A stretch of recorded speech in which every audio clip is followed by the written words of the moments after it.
औलाद की नाफरमानी या कोई भी शख्स हो उसकी सरकशी को दूर करने के लिए सूरह मुल्क की आयत नंबर 29 कुल हुवर रहमान आमन्ना बिही व अलैहि तवक्कलना फसतअलमून मन हुआ फ़ी दलालिम मुबीन 21 मरतबा पढ़ के ये पानी पे दम करके रोज़ाना पिलाया जाए।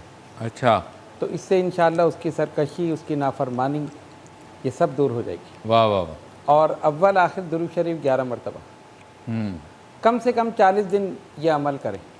21 मरतबा पढ़ने को कोई ज़्यादा टाइम भी नहीं लगता।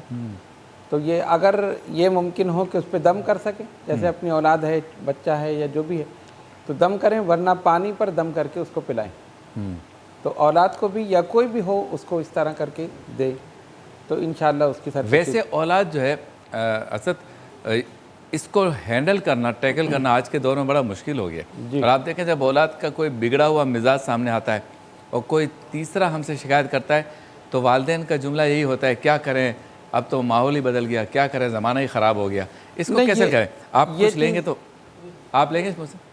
अच्छा, जी जी, आप बात करें। माहौल बदल गया, वो सब अपनी जगह है जी, लेकिन इसमें असल में हमारी अपनी कोताही है। अच्छा, औलाद की तरबियत सही करने के लिए हमें खुद सही होना ज़रूरी। हाँ, मसलन ये कि हम ये कहें कि झूठ ना बोलो, हाँ, और ख़ुद झूठ बोल रहे हैं, तो वो कैसे सच बोलेगा? सही, गौसे आज़म की वालदा ने एक नसीहत की थी, अब्दुल कादर झूठ ना बोलो, हाँ, और बेटे ने सच बोला, 60 डाकुओं को ताइब करा दिया। वो सच की माँ थी, ज़बान से निकला, बेटे के दिल पे असर हुआ, और उसने सच बोला, डाकुओं के दिल पे असर हुआ, 60 डाकुओं को ताइब किया, हर कज़्ज़ाक़ को बंदा रज़्ज़ाक़ बना दिया।